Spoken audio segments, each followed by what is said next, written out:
And you bring your attention to me. Pay attention to me. What I'm hoping to do today is kind of talk about some things that look like the future a little bit, look like some things that you need to get organized around in terms of insurances, some things like that. So we're going to be a little linear today, but I also want to give you good breaks so that you can kind of run around. Oscar at some point might be able to come into the classroom just to enjoy your company. Might be one of your last times to see him. The other thing is tomorrow, please do not be late. Do not miss tomorrow. I have a whole set of review materials for you, and I have a whole set of things that are applications and all of that. So I want you to be sure that you're here to do that, to take care of all that. Are there any questions from yesterday? Anything that came up that you want to pay attention to? Anything that we need to ask a question about, empty your brain from? Yes, Keish? As far as what's the purpose of filing quarterly instead of yearly? Okay. Yeah.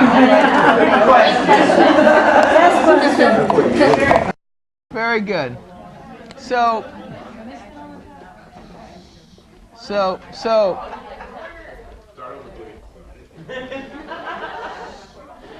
what I would say to you is the reason that you're going to pay quarterly taxes is because you're self-employed and no one has taken out taxes for you.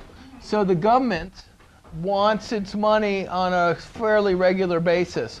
When you get paid every 2 weeks or every week, the government gets that check every couple of weeks from the company that you work with. And so they're already paying into the system for you on a regular basis. So that's why you pay quarterly. Now, let's look at when you get licensed. That's going to be sometime like September 1st, right? Yeah. Okay. So you're going to have from September 1st till December 31st as your first year, the first quarter of business, right? So you're not really even going to have to send anything in. Okay, and what's going to happen is you're going to roll around, and before April 15th, right, prior to April 15th, like in February or so, you're going to set yourself up and you're going to have somebody who's a certified public accountant, a CPA, somebody who can do your taxes for you, who's an enrolled agent. Enrolled agents are able to attend any audit and actually represent you at an audit. Okay. So now, most of you are never going to have an audit because you're not going to skew out of the ranges of what things are normal deductible expenses.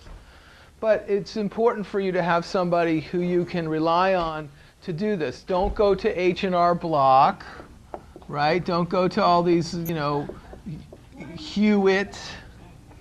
Okay, because the people who are trained there just take a little class over the weekend and they become a certified tax assistant or whatever they call them, and they don't necessarily know all the ins and outs of deductions for businesses.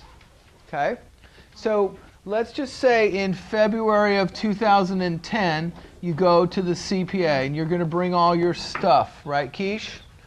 So you're going to say, okay, earned, let's just say you earned $10,000 between these two times, right?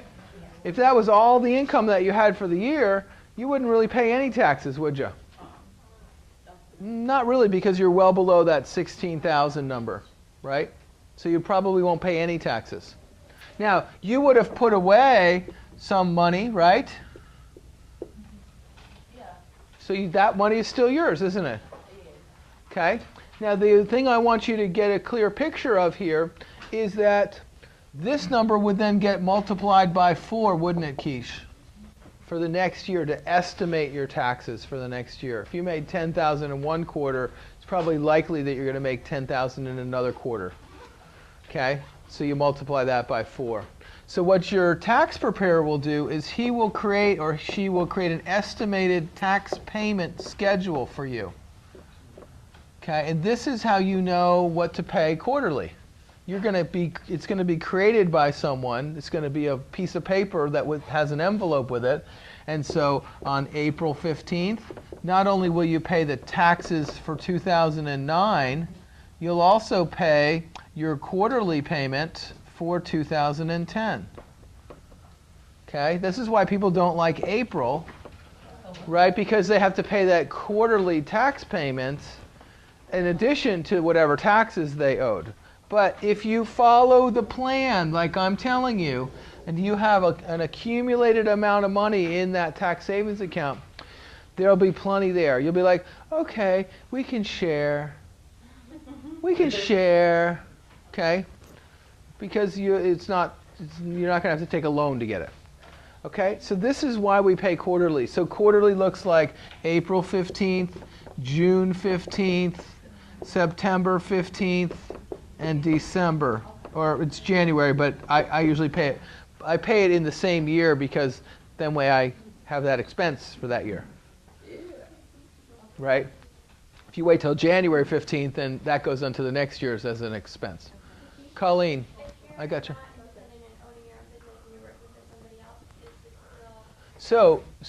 But Colleen, remember, I've said to you that even if you have a job, you're still going to have self-employed income. Even if you do 10 treatments a week, 10 a month, 100 a year. Okay? So you may owe some quarterly tax payments. The reason you're going to have some, Colleen, is so that you can take 100% of your health insurance. Okay? Now, your employer at your job is taking out FICA and Medicaid and Medicare, all that stuff, right? Social Security, all those things that you hate. Well, somebody has to do that, right? You're doing it in self-employed this way. You're paying all 15%. They're paying some. You're paying some in the job. Okay? Did that help you with the quarterly? Mary sounded like she had a question.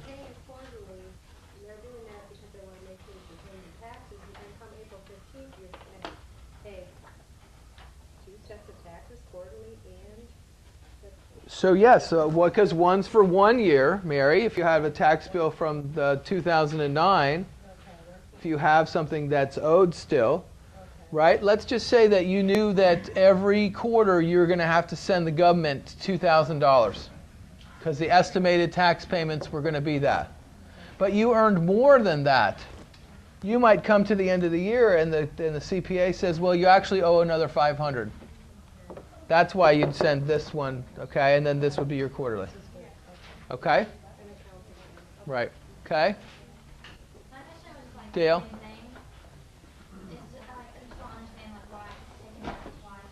It's not. This is for 1 year. This is for the 2010. But then in 2011, you're going to pay taxes again for 2010? Anything that's still owed. Anything that's still owed. And if you don't owe anything? Then you don't pay. Right. Then you wouldn't pay here. Or 2011. And it's a very legitimate question. And what happens is some of us actually pay more in estimated tax than is necessary, right? And so then some of you go and you get yourself a refund and you say, oh, I'm going to have a nice little party or I'm going to buy something. What I would say to you is just apply that refund to the year next, right? Because if you apply it to the next year, then that's going to reduce your taxable income or your estimated tax payments, okay? So don't take refunds anymore, okay? That way, then you don't have to pay less, you pay less estimated. Now, some of you have been getting refunds for your whole life, haven't you? You're kind of used to that little boost. What I'm going to say to you is the boost comes from the tax savings account now. It doesn't come from the government. You already created your own surplus. You get to have a bigger boost than the government gives you. And when you're done at the end of the year and you see that you've got $3,000 or $6,000 or $10,000 in your tax savings account, feel free to take out $1,000 and go down to the beach and burn it. I don't care. Do whatever you want. Okay? All right. So, any other questions about that? Go ahead. So when we're putting away all our taxes and stuff, and then we also have the other job, does that mean we're paying Social Security and stuff twice? Not yet. Not yet. What will happen, Colleen, and this is a very excellent question as well, your employer takes out for Social Security, right? But you also have to pay self-employment tax, which is equivalent to Social Security on this income. So it's not like you're getting taxed twice, it's just this is covered for this one and this is for this income. Okay? Now, those of you who are young and beautiful and free, you'll probably never see the Social Security money, right? It's the largest Ponzi scheme in the whole world, bigger than Madoff's, but nonetheless, I'll probably benefit, so thanks a lot. Right, I'm 62, so I'll get there. You're not 60. Yes, I am. You're in your 40s.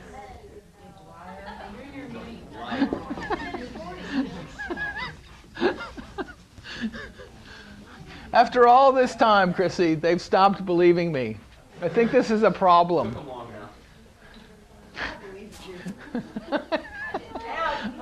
Right. Bonnie.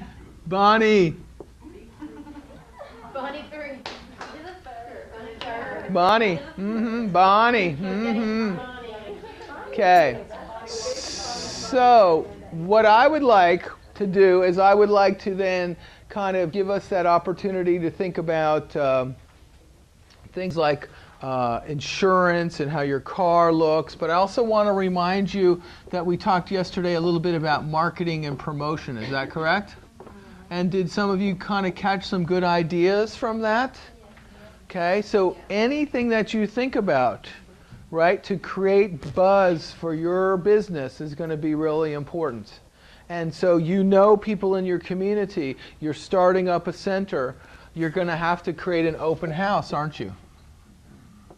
Right? And that open house might be something where you do educational on a regular basis. Okay? And when you do these things, you need to do a press release and you need to get somebody from the newspaper to get there, to take a picture of you doing the work. Chair massage, table massage, something like that. And when you get your picture in the paper, you become famous. What do? You start to create a wall of fame, don't you? So in your office, you get these things laminated. So when people come in, they see, oh yeah, look, in January, they did a class and the newspaper was here. Okay? If you live in a small town, this is one of the most helpful things that we can do, is we can begin to generate that positive press around ourselves. My wife is part of the Heathcote Botanical Garden in Fort Pierce, and just about every week there's something about Heathcote Botanical Garden in the newspaper with a picture and somebody doing some kind of activity there. And it doesn't have to be every week for you to do this. But it has to be that you begin to constantly cultivate this ability to work with the press. And so you might give the person who's coming out to interview you a massage. And they can do an article on receiving a massage and how awesome it is. And their little concerns like, oh, I had to take my clothes off. That wasn't an issue at all because the person went out of the room. It lets people understand the mechanics of what's going on. Okay? And any time that you're creating some kind of promotion, any kind of event, you should consider creating a press release for that. Okay? And many times people do this not only for promotionals, but they also do it for events. So one of the things that happens as massage therapists, right, you're going to start by picking a day. Right, Friday or Saturday or something like that where you're going to do your work. Okay, and can I highly recommend that that's all you do is work on Friday or Saturday. Don't say, oh yeah, I could see you on Tuesday. Oh no, I can, it's just like I work on Friday. That's when I'm working. If you want to see me, come on Friday. You don't want to be like way available for one here and one there and get nothing done in the day. You want it all to fill up one day, right? So on a Saturday, if you started at 10 and you went to 6, that could be a serious money-making day for you, couldn't it? Okay? And you keep filling up this Saturday. So full that they're like, oh, too busy, got to come on Friday. Okay? You start filling days. This is how you make your book work. And so you want to literally be, like I've said, 2 weeks booked in advance. So now, for events, you pick a day that's not so fast, right? Not so busy. So you've expanded, you're practicing, you got most of the days busy. You pick a, let's say, Tuesday or a Wednesday, right? So you want to draw clients into the place, and you want to do it for a cause. So you're going to donate some kind of percentage of the income from that day to the cause. So it could be breast cancer research or Alzheimer's or whatever your cause is, right? And when you do this, you get the press involved, right? They're doing an event. Every Tuesday is Breast Cancer Research Donation Day. When you come in, 50% of the income comes and goes directly to the research, okay? What this does is it creates goodwill, doesn't it? And as soon as somebody's in the paper with this goodwill, and you laminate it and you slam it up on your wall of fame, right? And then you put that up on your website, right? People get more and more respect, reputation as to what they're doing. Okay? So marketing isn't just like, oh, I've got to sell gift certificates and I've got to do this. It's also about how I interact within my community. Okay? And this open house could be when you start your business, right? Open house, complimentary back and neck and shoulders massage, relaxing tea, all that stuff. Then it could be open houses that are educational. You bring in speakers, you take a donation for the speaker, all of that stuff. Okay? And I would say that for some of you, if you're going to sell gift certificates, one of the other benefits of selling gift certificates is you can sell what I consider a wellness package. Okay? And the wellness package means that you sell 10, they get 2, and that means that they get a whole year of massage, 1 per month. And when you do this, you're actually creating a standing appointment. Y'all know what I mean when I say a standing appointment? Every Wednesday, 10 o'clock, that's your appointment. Okay? So what we do is we set these treatments up as a standing appointment so that they're getting and scheduled. And it's not just put in a drawer and said, oh, I bought a wellness package. It's like, no, no, no. We're going to create a standing appointment. What's the day that's best for you to come in? Okay, every month on that day you come. Okay, and that means that you're going to do some kind of reminder and confirmation and all that. Okay, does that make sense? Now you could also sell packages just 10 plus 2 or 5 plus 1 just as gift certificates, couldn't you? But that's not a wellness package. That's just a sale. Okay, these can be just given away.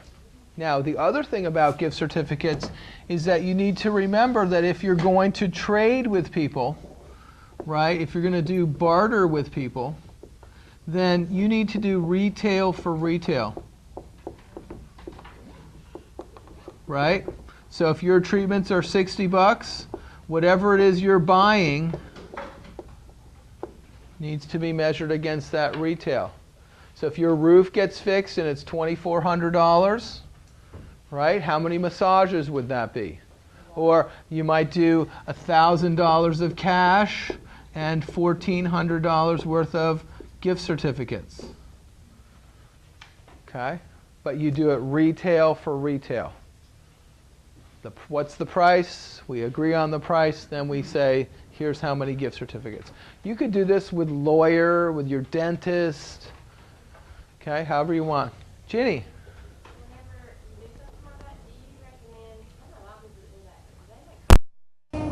Yeah, I would make a simple written agreement before I did anything.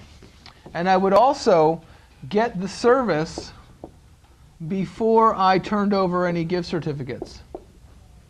You know, especially if you're doing like partial, right? You say, okay, I'll give you $1,000. You get the roof fixed. When the roof is complete and we've had a nice rain and it's not leaking, then I'll give you your damn gift certificates. Right? I mean, you know, think about it, right? If you give them all the massages and then they don't fix your roof, that was a problem, right? Or people get into these barter clubs, right? And they put their gift certificates in and then they give the massages, but they don't get the services like an auto oil change or tire rotation or any of that stuff. And then the barter club closes up. Wouldn't it actually be better to like give them half the cash and half the gift certificates up front? Because then if they don't do it, then you're only out. You can work it up however you want, but the reality is if you're going to work with a roofer, they're licensed and bonded. They're supposed to give you an estimate, you know, that you have a ramification against a roofer. Is this making sense? Mary, you know you're like way over there, so if you have a question and I'm not paying attention to you, no. No. Go ahead, Mary. I just had an idea you could barter with a florist and have flowers in your lobby, you know, fresh flowers. Wow. Chocolatier. Maid service. Lawn care. Okay. So here's the deal, right? I think there's certain things. I think there's certain things that you don't like to do. And so I think that you should figure out what you don't like to do and find somebody who likes to do that. And a lot of people don't like to do laundry, right? And especially in this business, when you're successful, the sign of a good, successful massage therapist is they're always carrying laundry, right? All these sheets. And so at some point, you just make an agreement with somebody. We do this many loads of laundry, you get a massage. Retail for retail. Okay? Dale. Do you just not file bartering? No, this is actually an expense. This is an expense that I had for my business. Now, you can do barter for personal things too, right? But I was considering this as an expense for your business, for sure. So then it would be income expense. So you'd keep track of it. But it's a really good question. It would just be income. It would just be income or expense. So you'd have a piece of paper and that would be that. Bonnie. What if you bartered 2 massages, or 1 massage for 2 manicures and pedicures? Would you have to report that? Well, were the manicures and pedicures to help enhance your image for your business? Yeah, actually the pedicure would be. Okay, so then the answer is, did I have to get a haircut before I got here? Yes. Okay. If I was on the board of massage still, wouldn't I have to have a nice jacket and a tie and? Okay. Yeah, well, I have attended board meetings and taken my shoes off. Doesn't surprise me in the slightest. And one of the board members used to never wear socks. He actually went to the governor's mansion with no socks and shoes on. Right. Okay. Nancy. So you would list, for your roofing example, you would list the $2,400 value of Expense. a roof Expense. as the expense. Mm-hmm. And I'd have a receipt from the company that showed me the costs and the materials and all that. So would you break that out as $1,000 out of your account and $1,400 worth of? Gift certificates. Mm-hmm. Sure. Okay, and then where does the income come in? Well, the income is the income is the value of the amount of barter. It becomes a wash. It becomes non-taxable. Right. But you're still keeping track of it accounting-wise. You're writing the whole $2,400 off. And then not taxing the $1,400. And then nothing will be, well, it's equivalent, right? If I, here, wait, right? If I had $2,400 expense and I had $24 of income, I have nothing that's taxable. That's why it's called a wash. Chris, speak up a little bit. We got the camera on here. I'll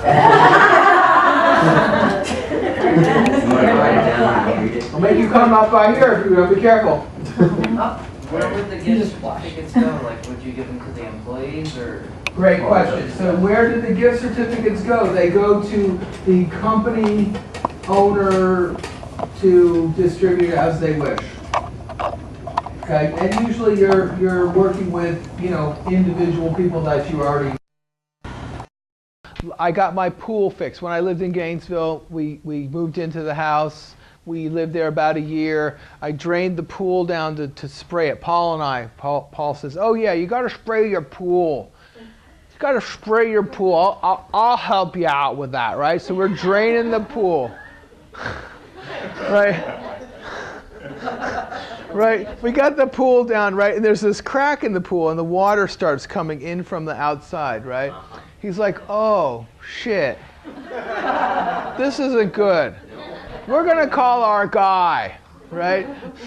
So fortunately, it was a cement pool, so it didn't float up. Okay, but nonetheless, I was in San Diego after this, and so I called my wife and I said, "Is John there? Is he doing the thing?" "Oh yeah, it's a big job."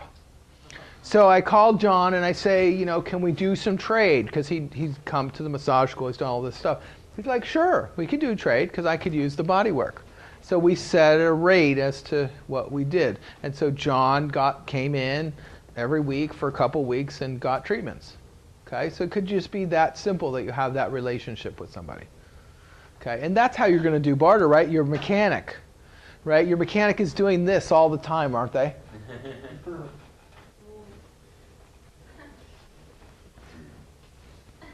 Okay, they could use body work, couldn't they? So you just talk to them. You know, how's your body feel? "Oh man." So you then start to get them enticed into doing treatments. Okay. You have to Mildred. put anything in writing that you gave this person this, because they can go behind your back and sue you. Mildred. Is everybody screwing you? No one is screwing you.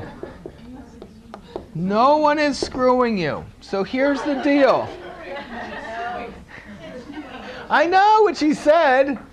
So, of course, you're going to create some kind of service agreement. And you're going to allow for the barter. So you will have a written agreement. But even if you don't, you can still have action against this person. Tucko. I don't quite see where there's some advantage to bartering. If you're making money massaging, why don't you just pay your roofer? Well, and that's a good point. That's a good point, right? If you've got the cash, spend the cash. But some people, they don't have all that cash rolling around. Or it's a nice relationship. I trade my room in Fort Pierce for haircuts and massages, right? So I give massage, $60, $100 worth of massage. I get haircuts. I get room use. So that's what we do as barter. I could pay for the room. Well, like a haircut where I come from, I'd say I'm paying $15 for a haircut. Yeah. There you go. Right. So I get 4 haircuts. For a massage. Yeah. So I walk in anytime. Along with that idea. Yeah, absolutely. And they would, if it's a haircut, they probably love the arm more. They're taking 15 minutes to cut your hair and you're giving them an hour massage. You should get 4 haircuts. Yeah, we went to the retail for the retail, right? So I walk in anytime I want. Shave me, you know, cut my hair, give me a manicure. Okay, whatever. It won't work for us women. Why? Not one. No. Oh, right. No. So you could trade for color. You could trade for any of the things that you wanted to. You could manicure, pedicure, anything you want, you could trade. And you just do it retail for retail. Okay. Now, let's just move away from barter, okay? Please.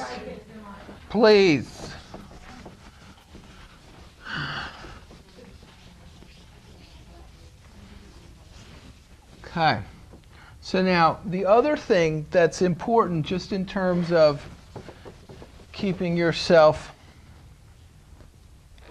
organized here, if you're marketing yourself and you're doing all this promotion stuff, okay, you're going to have some kind, you know what that says, don't you?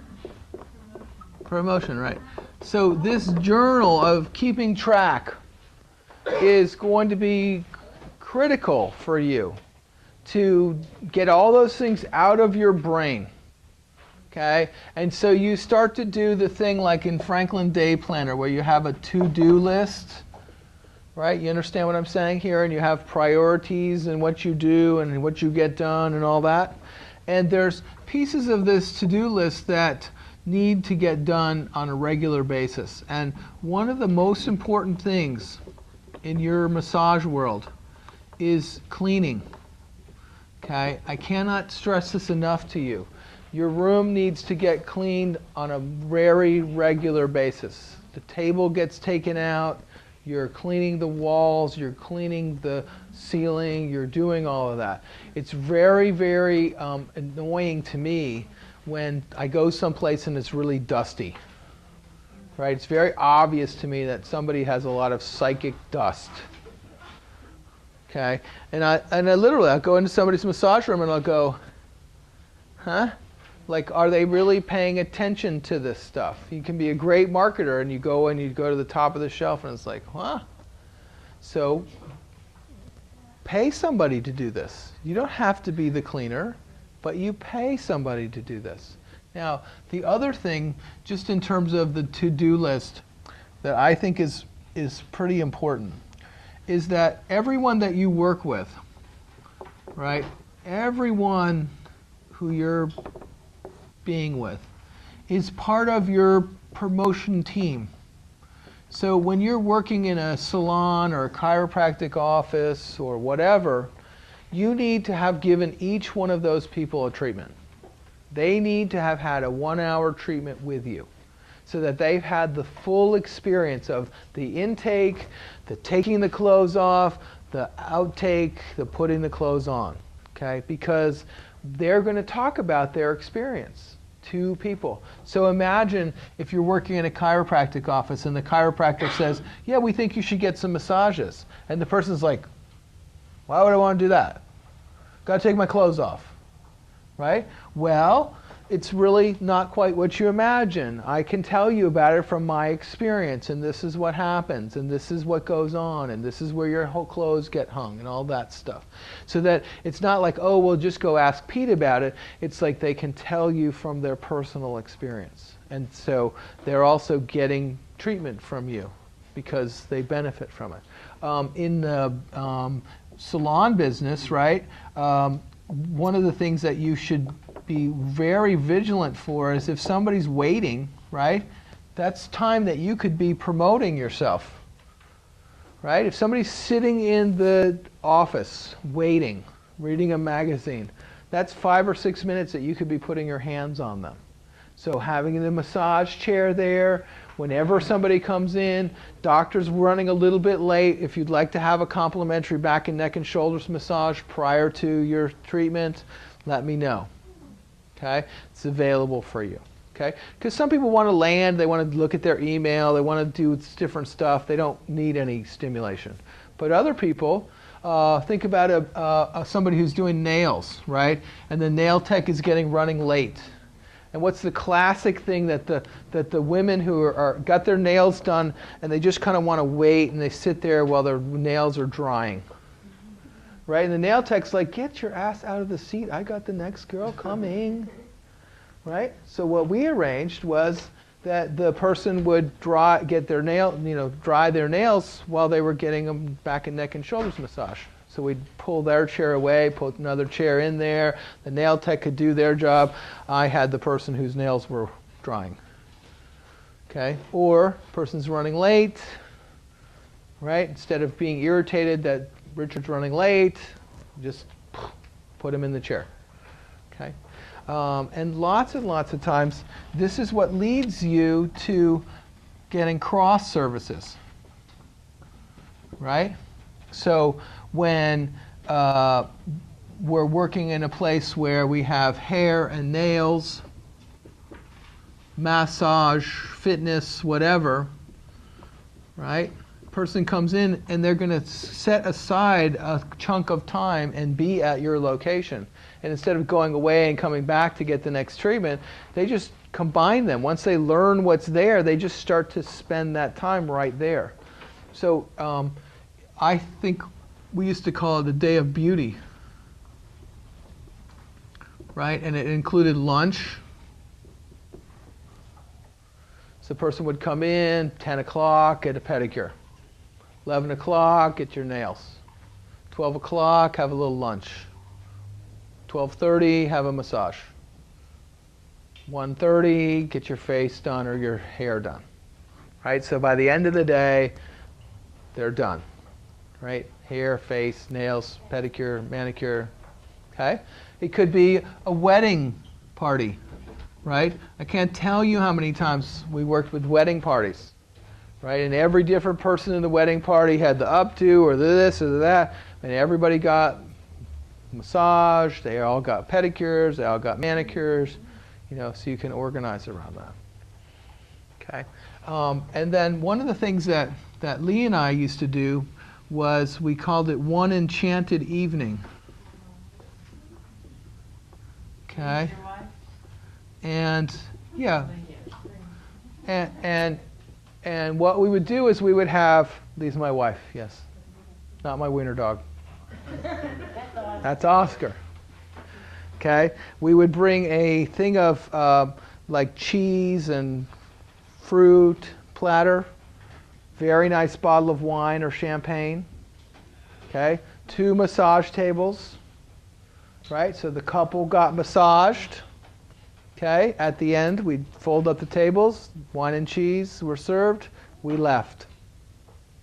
Okay? Set this price at whatever you want, right? Right? I mean, you can have options, right? You want the super platter, you know, we can do that. You want the Cristal, we can do that. Whatever it is that you want.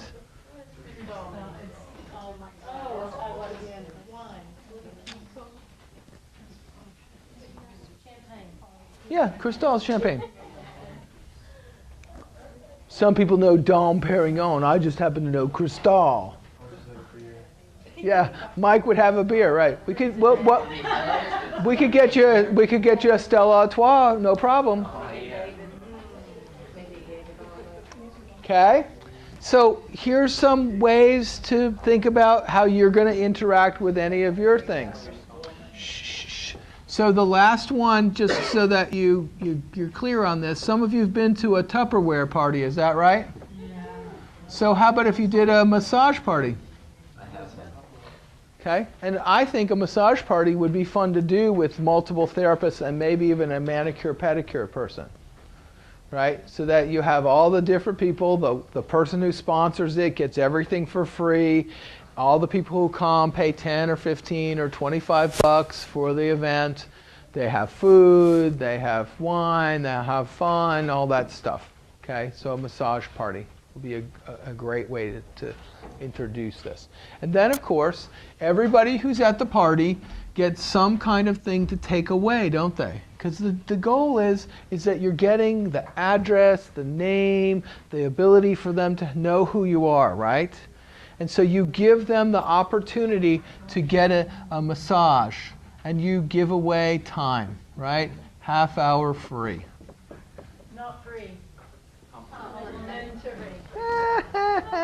See, they're all learning. They're learning so good, Chrissy. Never free.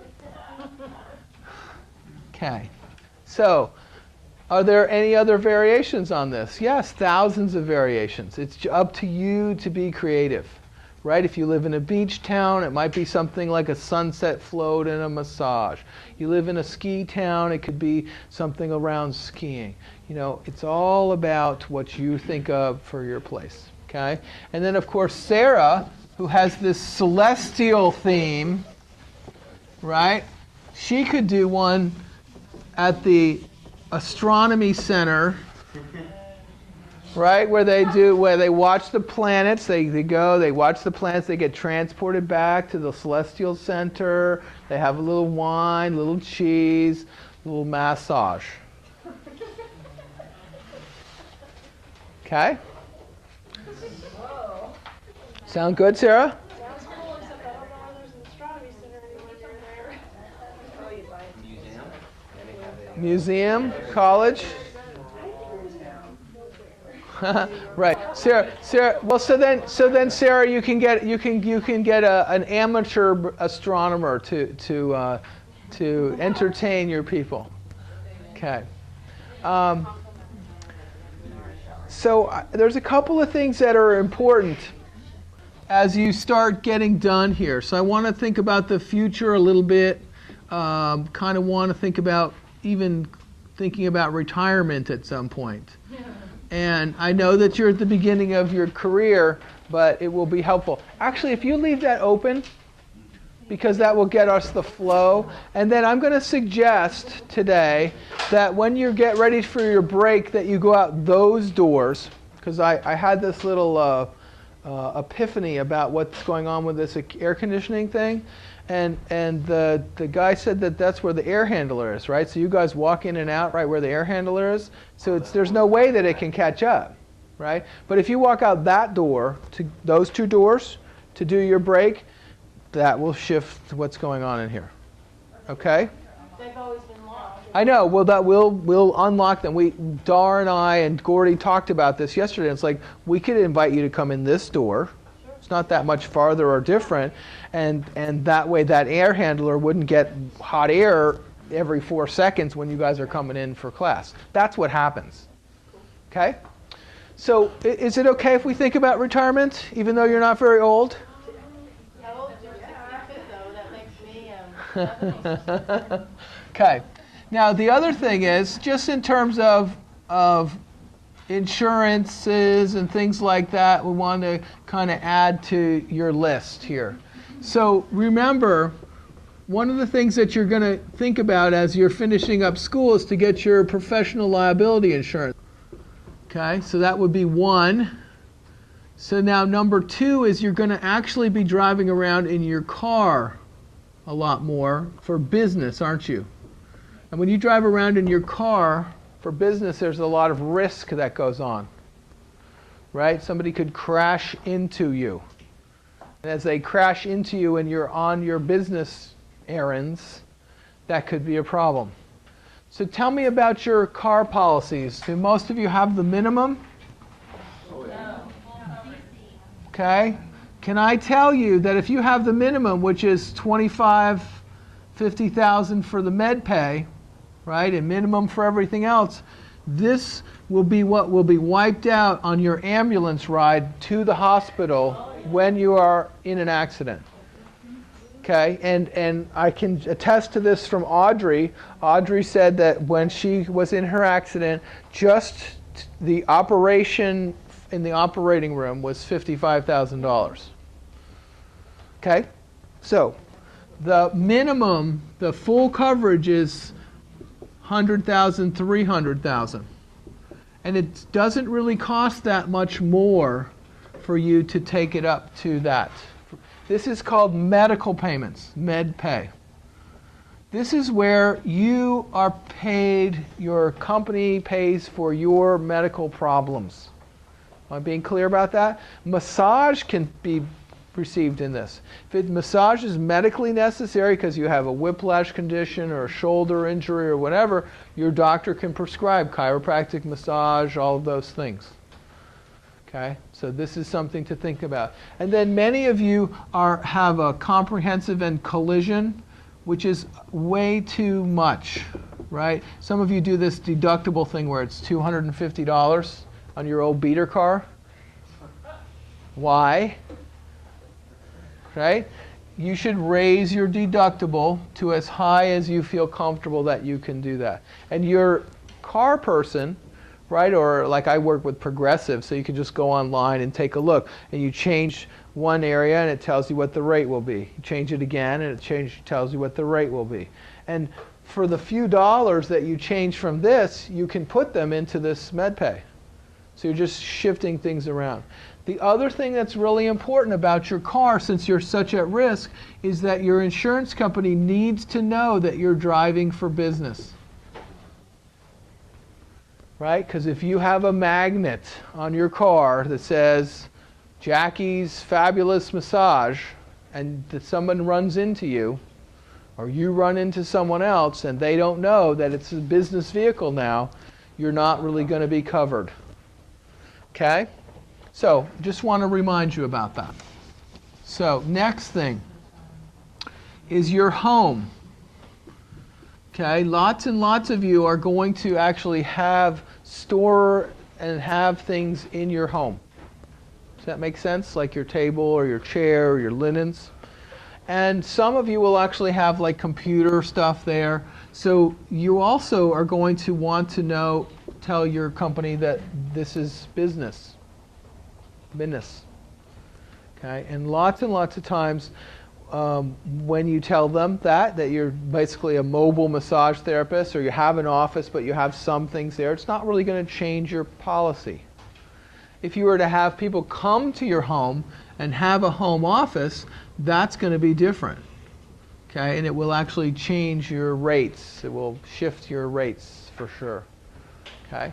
Which will be 100% deductible. It will be a deductible expense. It won't be an issue for you to do this. Okay? So that will be another piece. Then, do some of you actually have health insurance?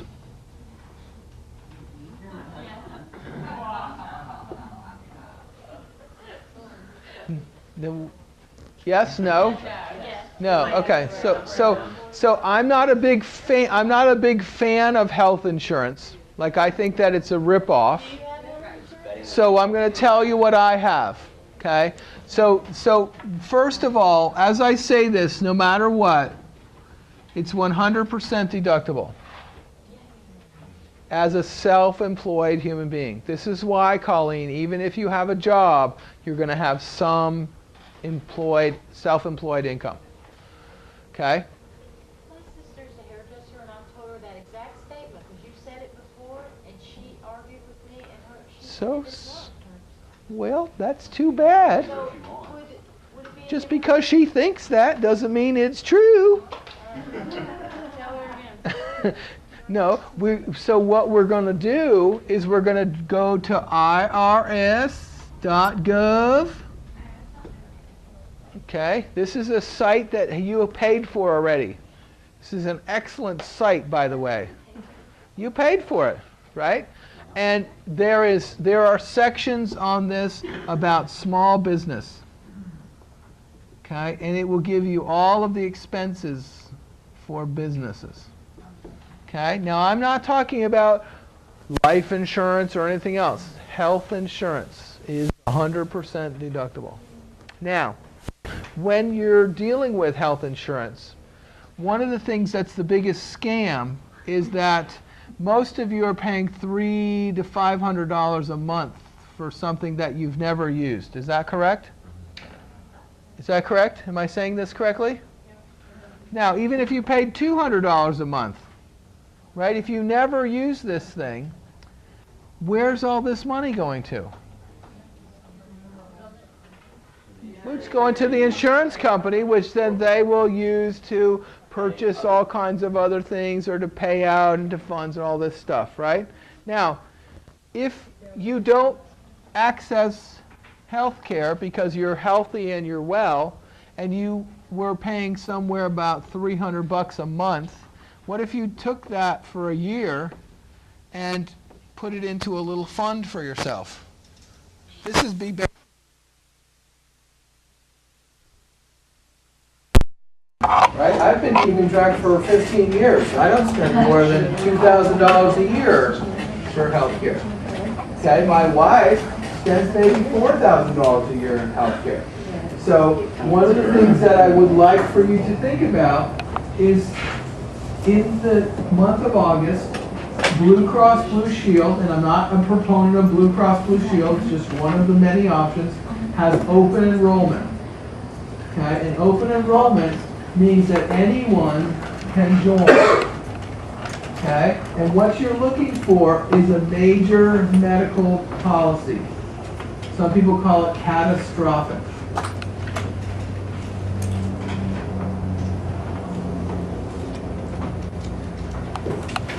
Okay? So this catastrophic policy doesn't cover when you have the sniffles and you go to your doctor. This doesn't cover, oh, I sprained my ankle. That's not what this is about. This is, your car is covering things that happen in your car. Your major medical would be, I fell off the ladder. Okay, I had cancer, whatever. Okay, and you're going to have a high deductible. Okay, and when I say high deductible, I'm thinking like $5,000. Because you could be in debt to any old hospital for $5,000. No drug card. Who cares? What are you going to take drugs for? No drug card. Yeah. I'm just talking about like if you got cancer, your bills could be $1 million. Well, sure. Now, if you have cancer and the major medical policy covers those pieces. But I'm just saying, usually when you pay the high deductible, you get no drug card.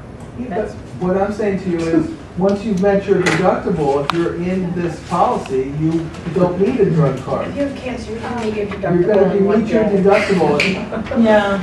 Like that. Let me try it. One day. Okay? So, and the other thing, I just want you all to see, everybody's different, I know that. Like some people have medical things already, they have pre-existing conditions. But if you're an apparently healthy human being right now, you can do this. Now, it could be $1,500 as your high deductible. How does the deductible work? You have to Everything You okay? have to pay that first, right? What? Trying to have issues with the chair that's No. There's another one. It does come up. You gotta take a break. You can do it right now. Stand right up and fix your chair. Stop messing around. No. Amber, did you ask a question about how does it work? Yeah, because Okay. I mean, if you do get hurt and you've got a $5,000 deductible, where are you supposed to cover that $5,000 at? That's what you've been saving. This $5,000 is, you don't have to pay this. It's billed, like, it would be a debt that you would have. So you don't have to pay this in cash to have paid this out. It's just the amount of cost. So once you've reached $5,000 of expense. So wouldn't it be smarter to have a smaller, like to have no deductible so that you wouldn't, I mean, you So mess yourself up and you get hurt. if don't you wanna live have your debts. life, if you live your life thinking, oh, I'm going to mess myself up, I think I'll have a low deductible so I won't have to worry about that. But see, this is the scam, Amber. You can take the money that costs you $4,000, $5,000, $6,000 a month, $400 or $500 a month, put it into your own account, right? Self-insure yourself so that you have $5,000, $6,000, $7,000, $8,000 sitting in there every year. You see, when you reduce your costs, you take that other money and you put it into a But different then when account. you have that money sitting around, then that's like assets, extra assets that you have to pay taxes on. No, you don't pay asset. You don't pay tax on assets. What you pay tax on is the interest that you earn. It's a good thing to pay taxes on your interest. That means you're like made it. Okay. So hold on. I think it's a great thing. So I'm not suggesting that all of you need to have a $5,000 deductible. I have no children. My wife and I are the only ones we're insuring. We have no one to leave anything to purposely. So that when we die, we've left it no one. We've had all the fun. Okay? So a $5,000 deductible works for us. It might be that you want to have a lower deductible. It's still going to lower your cost. Okay? And over again, what I see with people is I ask them, do you use your insurance? And they say no. And I say, how many years have you not used your insurance? 10, 12 years. So you take that money and multiply it by 10 or 12 years, you'd have a big chunk of money right in here, and you could pay for any health care need you ever wanted. Okay, that's why I think it's a scam. Okay, now, doesn't mean that something bad couldn't happen to you, that you would definitely want to access catastrophic. And it doesn't mean that you couldn't have an accident in your car. But you're controlling what you're doing for your health care. Or actually, this is fix-it care. Okay? So, one of the things that you'll hear when you're talking to people who do this kind of insurance is they have something called an HSA or an MSA. Okay? Health savings account, medical savings account. And what this is it's attached to a major medical, okay? And then you have the HSA. And so some people are putting 50 or 100 bucks a month into their HSA. It has a checking account. Okay? And whatever it is that they need to pay for their care, doctor visit, prescription, massage, acupuncture, it comes out of the checking account. The money that you put into the HSA is deductible. Okay, and as well as the money that you spent for your major medical is deductible. Okay, so this would be an advantage that you get from being self-employed again. Now we're going to let Bonnie ask her question. I figured it out. I was going to ask you, the health insurance, even though it's like, since you're a business owner, that is still going and getting personal insurance where pre-existing conditions enter into the, right? Yeah, anytime you're going to have a pre-existing condition, that's going to enter into the equation. Now, one of the things that happens in open enrollment is the Blue Cross and Blue Shield, to have the privilege to work in Florida, is required to have an open enrollment 1 month a year. What month is that? August. So that whoever enters into the group, they have to be accepted. Or Even if you have pre-existing. Yeah. Now it's going to change your rate. Change your rate, but they have to accept it. And that may not cover your pre-existing condition. Right, and then they may exclude whatever your pre-existing condition might be. Or they might have a 2-year lead-in. Okay? Now, does that help you? Yeah. Okay. So now, Jenny, did you still have a question, even though you're talking to Keisha? So the benefit of getting like some sort of like HSA, that's like an actual account that is set up by, like if I go to Wachovia to have an HSA or MSA. And just because it has that label on it, then I can make that full account. Well, I just want to add a little clarification. You're going to go to a company that's actually an insurance company. Oh, okay. Okay, and then that insurance company is going to open up an HSA in addition to what you're doing.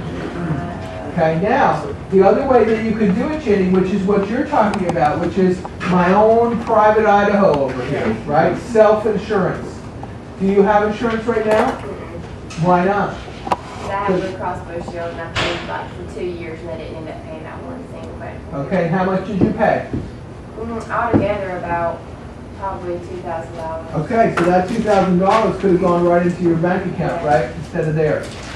So this is what I want you to think about. If you're healthy and beautiful and well, all these things, right, start self-insuring yourself now, right? Yeah. Do this so that, 50 bucks a month or 100 bucks a month, you're doing this as just part of your paying yourself.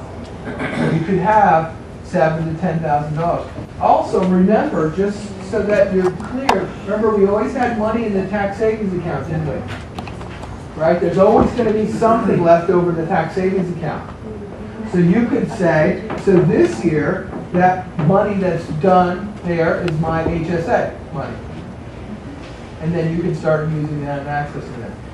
It's a perception of how we do this, right? Our system really doesn't work well for people who are healthy.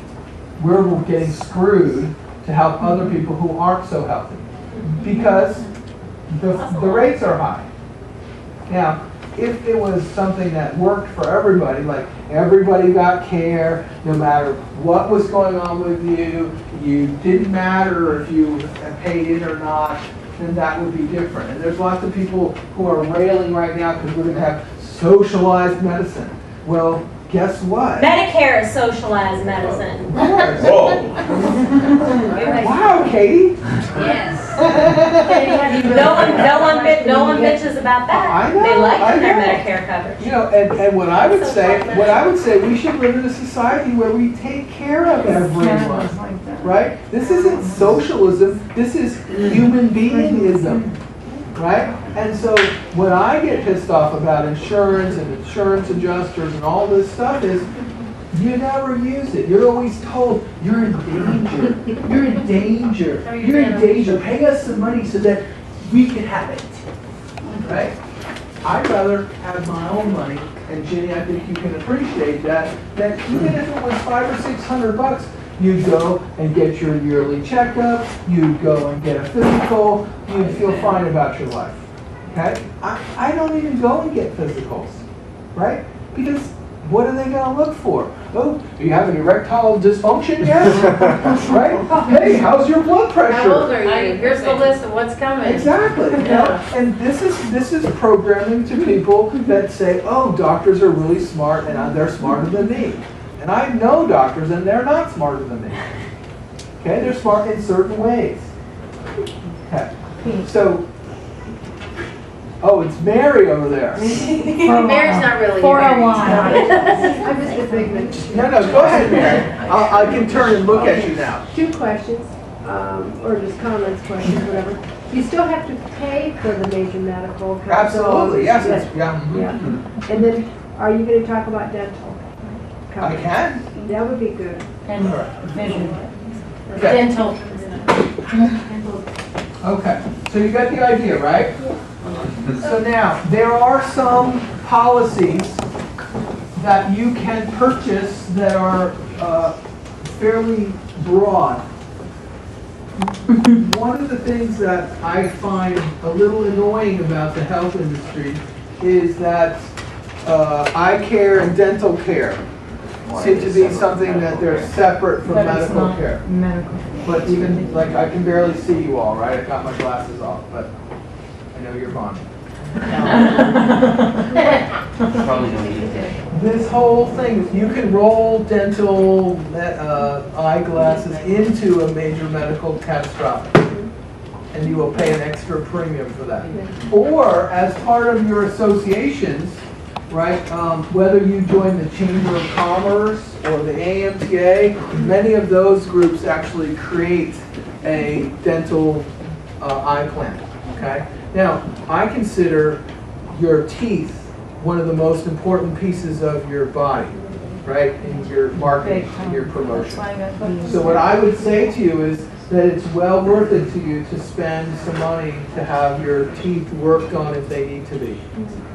Okay, and so that means that would be an expense for business. That would be an expense for marketing and promotion. Okay. So it's time to take a break here. Yes. I know that. So we're going to go out those doors. Okay. $1,000. I don't know if they had the pad or not, but they were at the hospital after that. It's not me, I just can't be close and so we can come back. 12. Lobster came to us as a foster. He's the man. Now, if you have something So he's your baby.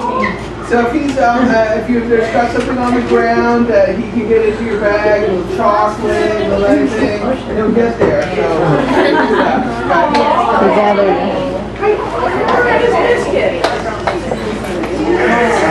So So the other thing that I have for you is a list from Mindy. This is an address list. This is kind of a, first of all, this whole thing about expenses and insurance and all these things. You have to create your own way of working this. Now, I think it would be better if you close those doors to the porch because that's a sink for the heat, right? Yes. I'm just trying to work out the details in here. Okay. Now, so for some of you, this health thing is lower priority, and you're going to take care of yourself. For others of you, it's a very high priority. And, you spend a lot of time and energy trying to find stuff about this. So I want you to see that there are actually some websites that you can go to compare policies. Okay? And what you want to do with these things is you don't want to put your email in here. Right? Do not put your email in here. What you want to do is just put the basic information in so that you can get the rate for your age, your area that you live in, all of that. If you put your email in, you're going to be inundated with spamination from every insurance company that's got your email. So don't do that. Okay? But it does give you a good sense of, and you can get an HSA, you can do all these different things as part of that. Okay? And when you go on this could also be for cars, this could be for boats, but it's most best for health insurance. Okay? Now, the other piece here, some of you need to have income replacement. You know what I'm talking about when I say income replacement? Disability. Yeah, so this is like what Aflac is, right? I know that was coming. Okay, that's why I said it. Okay, I know it's coming too. Now, if you were to need to replace income, this is something that's very cheap and very easy to get. You can usually get it through your associations.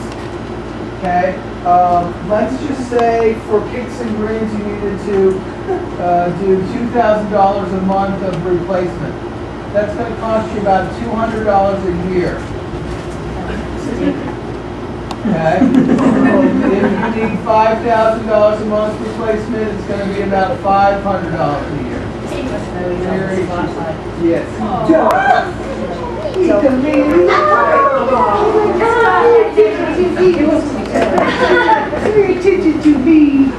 So one of the things that's you need to be aware of.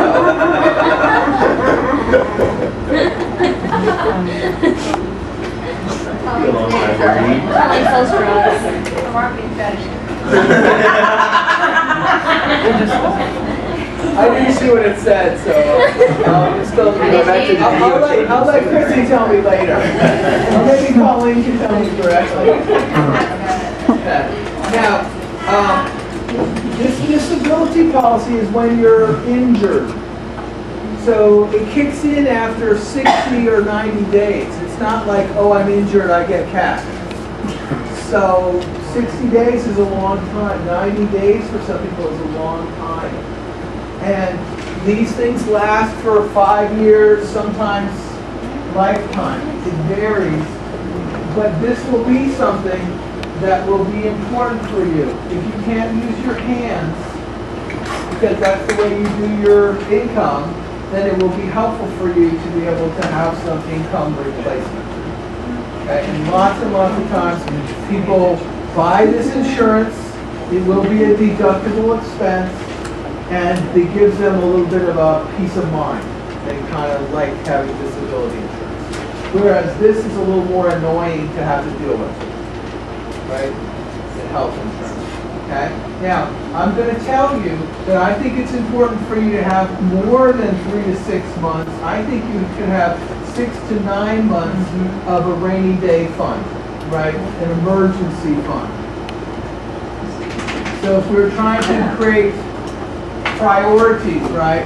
Priority number 1 and number 2, number 3, number 4. Okay?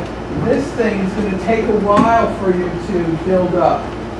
But I will tell you, if you do the tax savings trip, like I've told you, you'll be able to plunk some money into your emergency fund on a regular basis. Your gift certificate fund will let you put things into your emergency fund. 6 to 9 months, it seems like a long time at the moment. But if you don't have income, 6 to 9 months goes by rather quickly. So, if you have 6 to 9 months in an emergency fund, and you have a disability policy that will kick in at 60 days, that looks like you still have to be able to get through that 2-month period and pay your bills and do that. Now, some people carry mortgage insurance. Do you know what I'm talking about when I say mortgage insurance? I think mortgage insurance is a ripoff. And there are times when it would be appropriate to have mortgage insurance.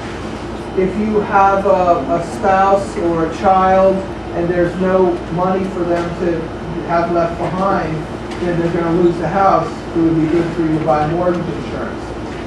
Lee and I were talking about this a few years ago, and we said, well, what if Pete died? What would we do? Like, would the house get paid off? We have other houses and things are paid off, but we thought, well, why not buy some mortgage insurance for this particular house? And then what we did is we bought a policy that if you don't use it, you actually get payback of your premium. So it costs a little bit more, but if we don't use the insurance, we actually get all of the premiums back, plus a little bit of interest from that. So what we're basically doing is making a loan to a company, making a bet that I won't die. They use your money for interest. They're using my money for a while, but then I get my money back. Okay? It's a calculation based on my age and all these different things. Some people do mortgage insurance because they're single moms and their children are going to need to have a house to live in. So you would do mortgage insurance when it was paid off.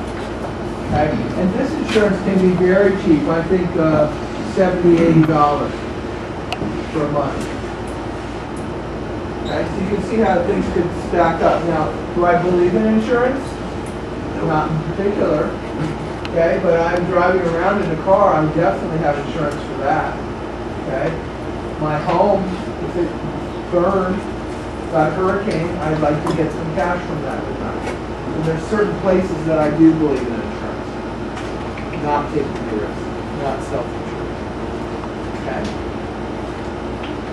Alright, and then I'd say the other thing that we want to pay attention to if you're thinking in terms of this long term, okay, 6 to 9 months.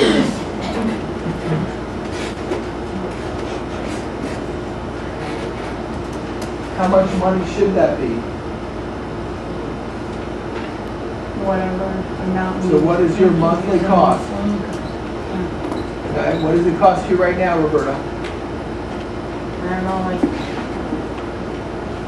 all my bills are probably like $2,500 a month. Okay, so that includes everything. So then you have to kind of pay attention to $10,000, $12,000, $15,000. That would be in the account. Now, before you get there, you could say to yourself, well, some of the emergency fund is in the tax savings account, isn't it? Some of it's in the gift certificate account.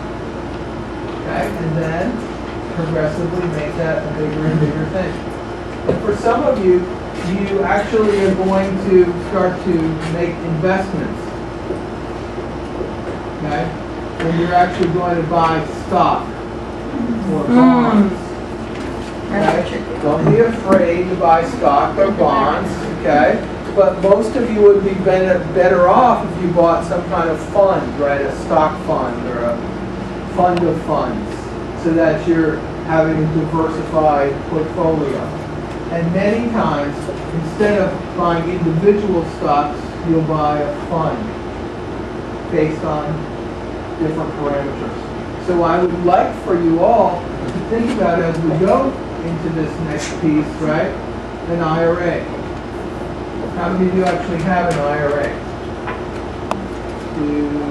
So about a third of you. And so you have a little cash in that IRA. Is this a regular IRA or a Roth? Nice. Guys, I'm going to lay out the individual differences. Right? If you do not have an IRA at the moment, the one to get into will be a Roth IRA. This will make your funds available to you within 5 years if you needed them. The goal is not to use them. So if you're having any discipline troubles and you can't actually not dip into this, you should give yourself a regular IRA. Because you can't get into your regular IRA without penalty until you're 59 and a half. Okay, so that's a long time. But if you have discipline, and you're not going to touch this money, then you could do a Roth IRA. And Dale, go ahead. What's an IRA? Individual retirement account. Okay? What happens is with the Roth, when you put the money in, you pay the taxes on that money at the rate that you have your income. So if you're a 10%er, you pay 10% on what you put in. So if you put in $5,000, what's going to happen is you're going to have $4,500 to invest.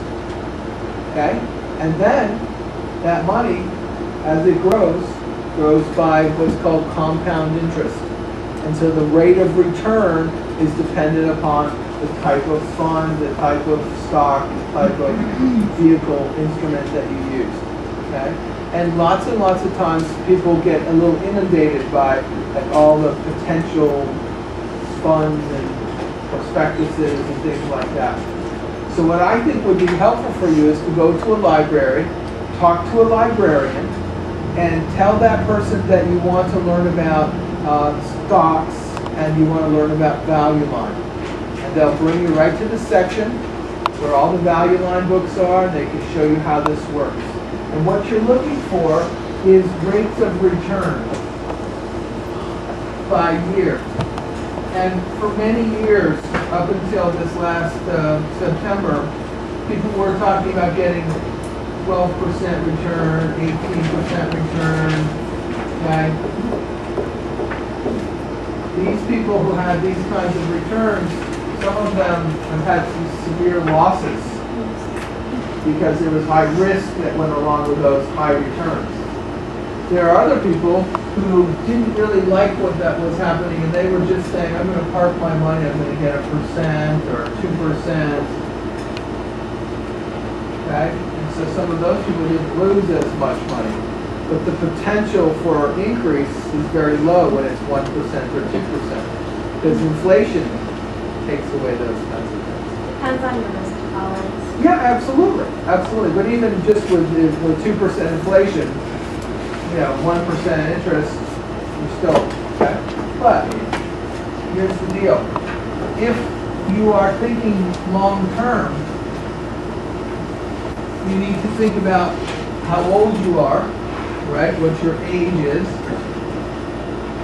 okay? And how long you're going to be investing in something.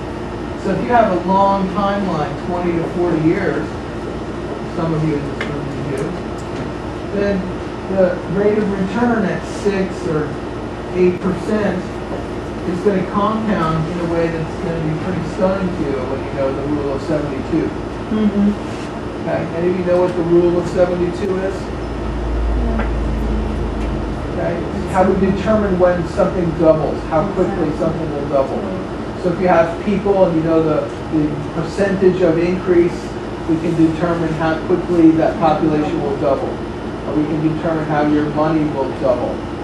So here's what I think about when we do rule of 72. So we divide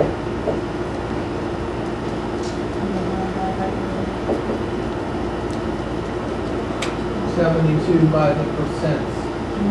Okay? And so 72 divided by 6 is what? 12. So that's how many years something will take to double if you have rate of growth of 6%. Now, lots of times parents and schools and places don't teach you about this. So I want you to know this so that you have a clear sense of when something might double, whether it's how many apples you have, how many people on the planet, or how many dollars. It's very easy to determine. So if you had 12% interest, how quickly will that double? 6 years, right?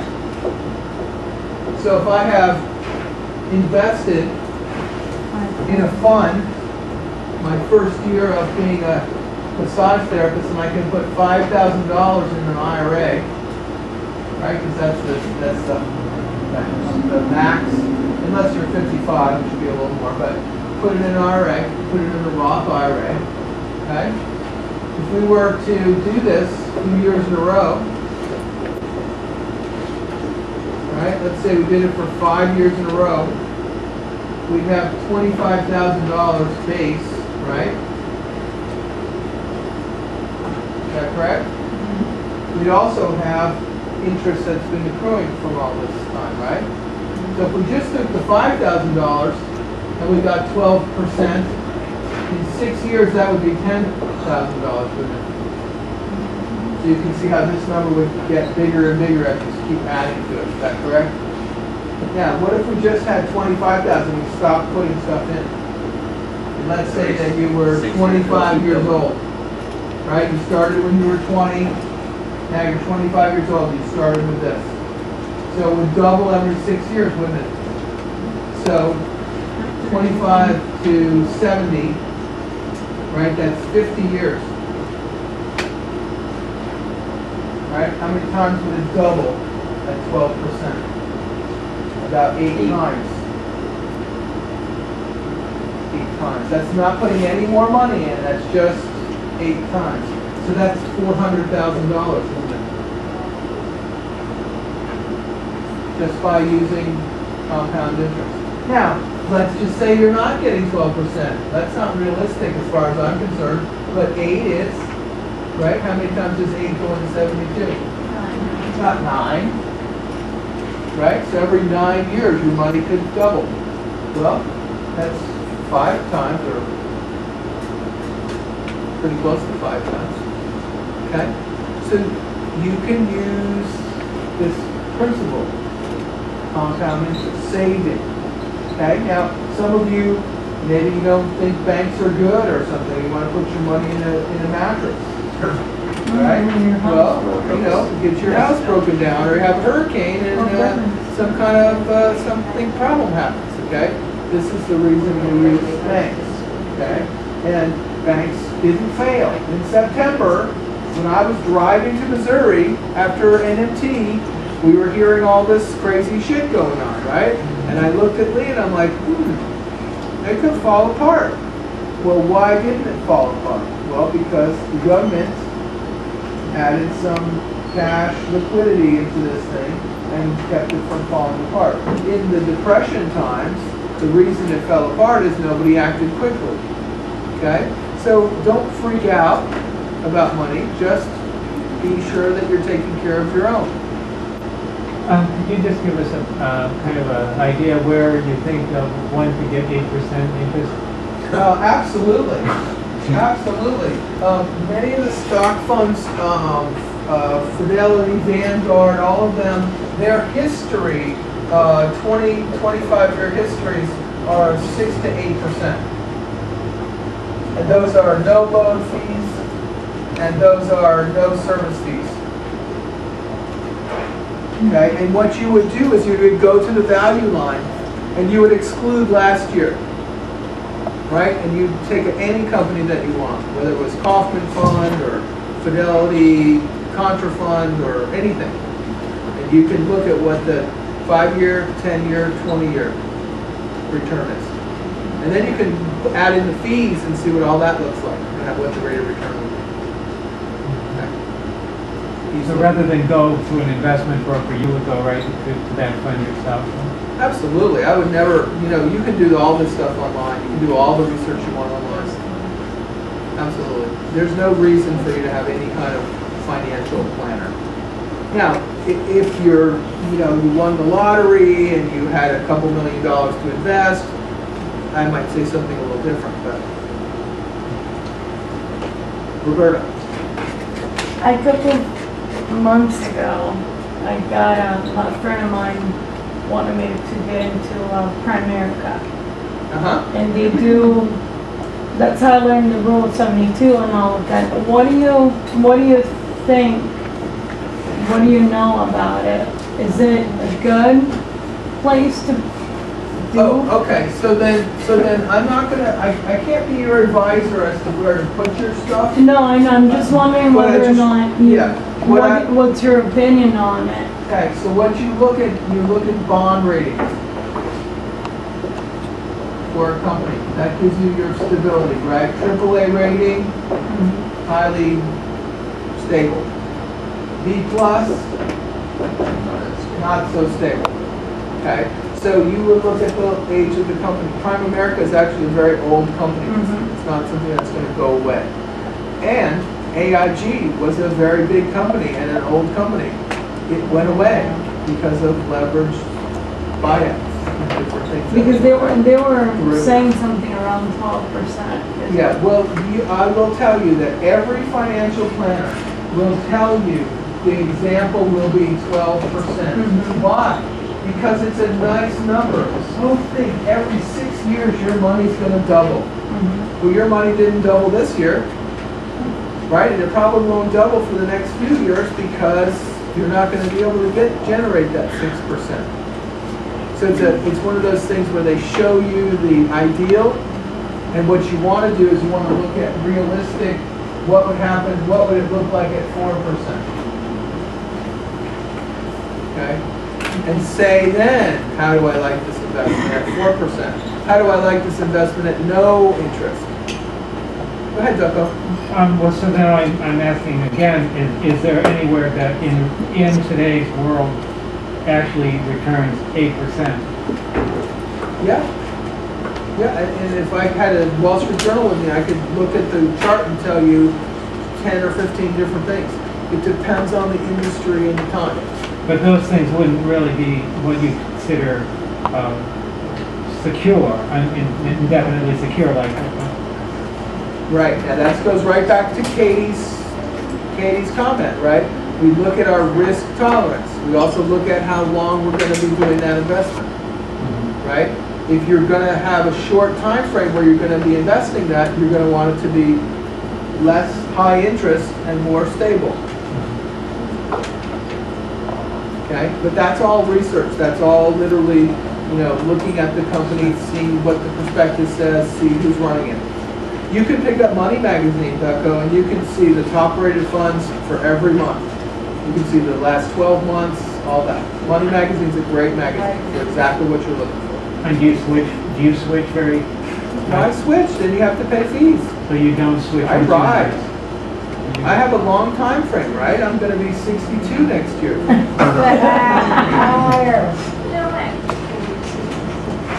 Okay, no, but really, Ducko, I have owned certain stocks and certain stock funds the whole time. I'm not an emotional investor. My dad was a stockbroker, so I learned a few things from him. And one of the things he said was, you buy at the bottom, you sell at the top. You don't buy at the top. Because what happens is people are like, oh yeah, Apple's going up to 1,000. I think I'll buy some. Well, exactly. Well, and Apple at one point, just in this last time, was down to 50 at one point. That's when you buy it. So you have to have cash to buy it. It's like buying a house, right? You have to look at the neighborhood. You have to go there at night.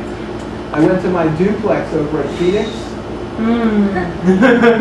Guess who was firing off the fireworks in the neighborhood? My tenants. That's a great place. Right, I drove to see my house, right? I drive in, fireworks are going off. I'm thinking, oh, that's not so great, right? I drive by my house, they're all sitting in the front door. In the front door. Right, and they shot a bottle rocket at me. No! I feel like my camper. You just sent them a nice sound. I'm sending my property manager over there. What? Well, I'll bring you over with me. No. And then I'll be safe. No, booby.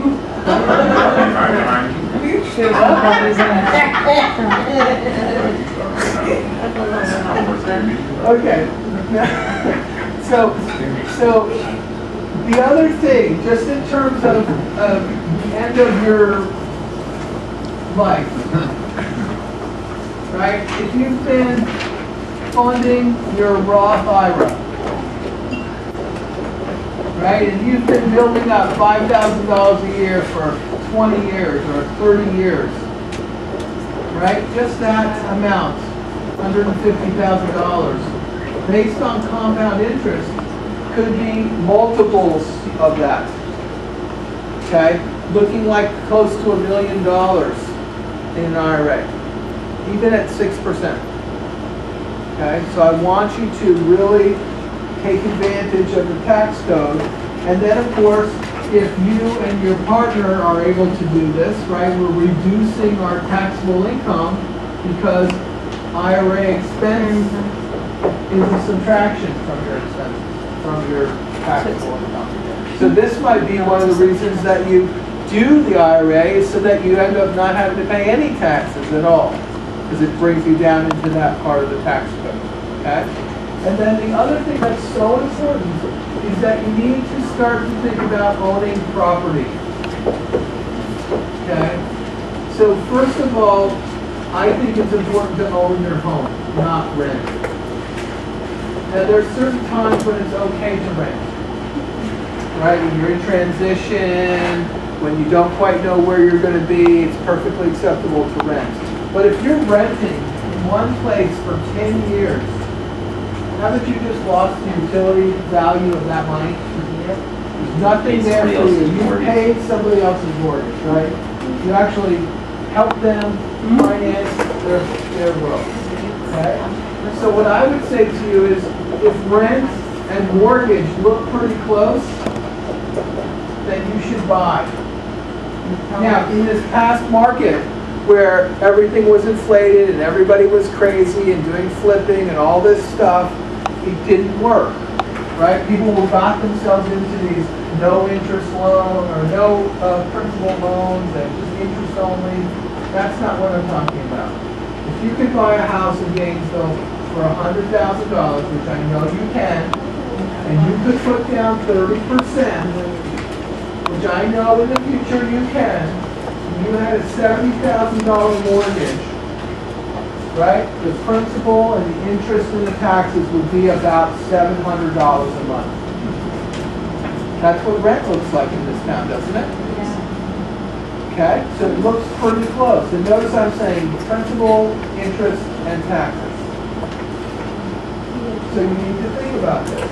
Now, you can bring this number down, couldn't you? I'm sure there's a few $60,000 houses in town, aren't there? Well, exactly, but you do the research and you say, hey, this isn't such a bad neighborhood. Now, many years ago in Gainesville, right, there were houses that were going for $30,000, weren't there? Up in the duck pond. Okay, that's why we bought in Gainesville, because we could buy a house for $35,000.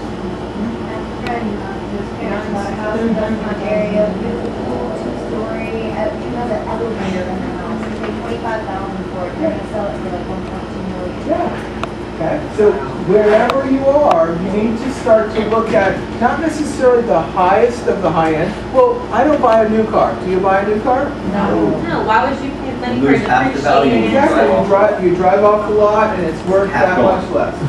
So the same thing, like why, what is it that we have to have a luxury lifestyle living out in Hale Plantation when Hale Plantation is just a bunch of woods? Right? It's nothing different than the rest of Gainesville, it's just a bunch of woods. Right?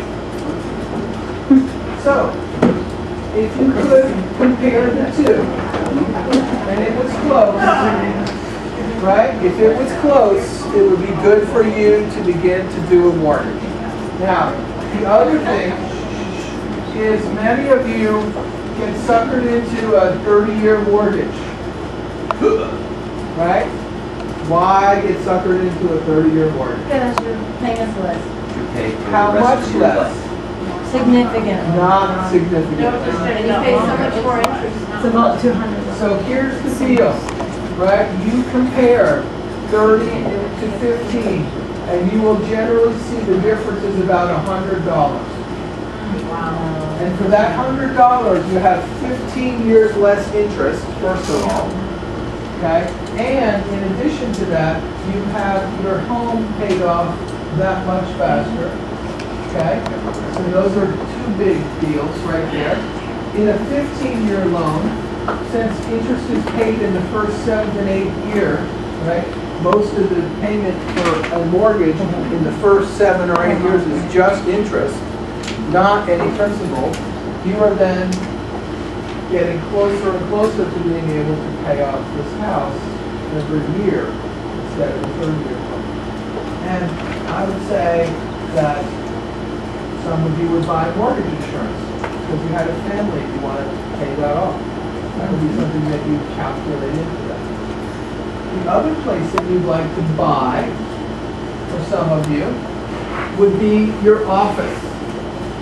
Does that make sense to you? Right? If you could have a space up at Thornbrook Village. You know what I'm talking about, Thornbrook Village? Yeah. There's a little condo, they're businesses. If you have the opportunity to rent for $600 or buy for $800, it might be better for you to buy the space. Because then what you're going to do is you're going to have equity. And when you have equity, that means that you have assets.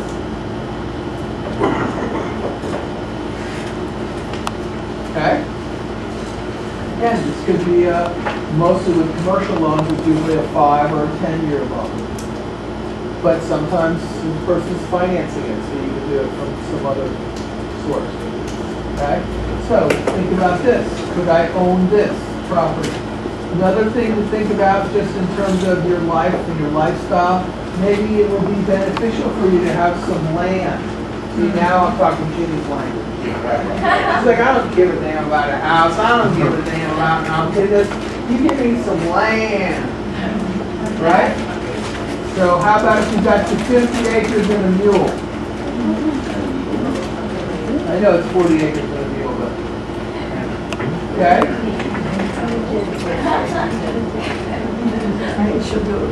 What do you think, Jen? Okay, 50 acres. Right? Then you can take your old car, your camper, build a cabin, whatever.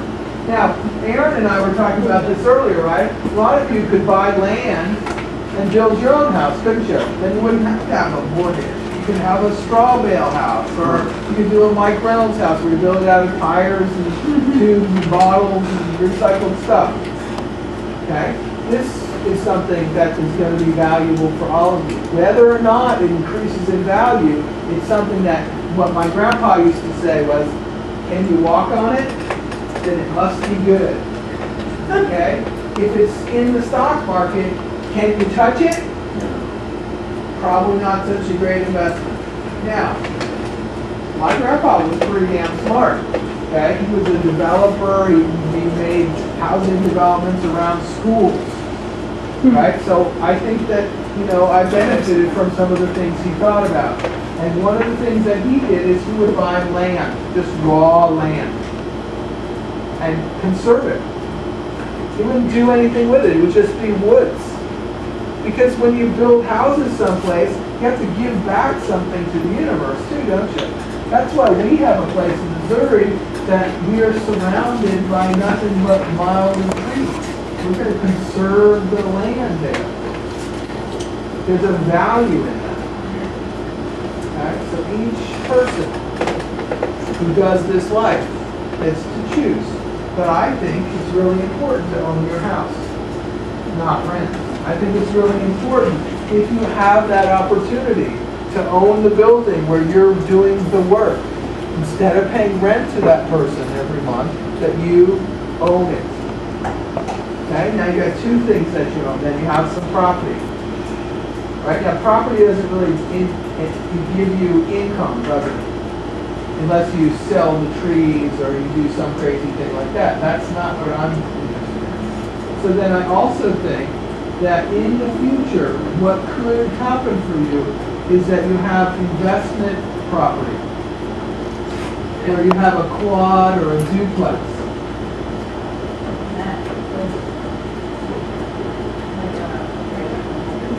Right? Or a 5-plex, right? And many, many times, right, with a quad or a duplex, you have renters, right? And so some people are like, oh, I don't want to be a landlord. But the reality is you have a property management company that you can have. They can replace the toilets, they can screen all the people, but you can still have a cash flow from this. Because if you have 5 apartments, each paying $300, and that's a low number, right? Exactly. That's $1,200. What kind of mortgage could you buy? You see? So if it was $600, there's a significant chunk of change that could come in, and you pay your mortgage out of that. That's assuming that you have full rent, you're full, all of those things. Now, you can see Katie's face over there. She's like, yeah, right? It's not in your constitution to do this. It's not in my mother's constitution to do this. But I personally can tell you that you can hire somebody to be a property manager. All you have to do is be sure that you've got the numbers that work. And what happened to people was they were buying inflated properties at unrealistic prices, thinking that they were going to flip those properties, only going to be in there for 2 or 3 years. That's never what I think about with property. I think about, if I buy this and all hell broke loose, could I live there? Okay? I could go live in Phoenix. No, I personally wouldn't be done. Right? I wouldn't be my big first choice. Right? But I could go live in Phoenix. And long ago, Phoenix was actually a neighborhood that was actually completely diverse, and it was all college students. And now it's just a shit. No, it's actually changing. But it's because everything around it has changed. So all I'm saying to you is, if you're going to own something, you might want to think about, well, I could live there. Okay? That's the philosophy. All right. So how's this? Any questions about this? You all look dazed. You look dazed. Feel dazed. Okay. They're really cheap now, you can get them for $30,000. Or even if you could get some passive income from it.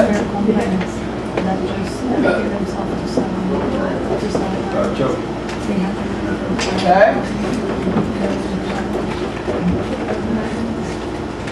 So now, some of you are also going to be massage therapists, and you're going to have different trainings, different things that you've done, right? You've done your continuing education, you become an expert in the field, all those things.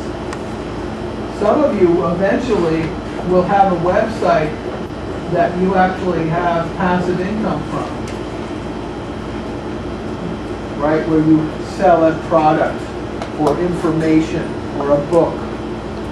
Okay? You always want to kind of begin thinking about, how is this something that will help enhance my lifestyle?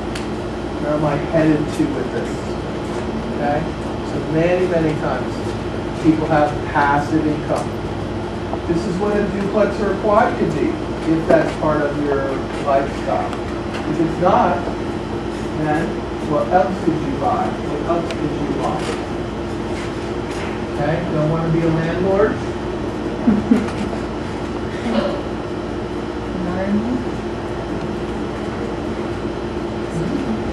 What if you created a contract at a hotel? Right? What if you actually took a place where you were living and you created a contract where you had responsibility for booking all the massage services, and you rented rooms to people, and you got the income from all those rooms? Or you sent people out for treatments, contract labor, pay them a wage, and they come back. Okay. So it looks like we need another break.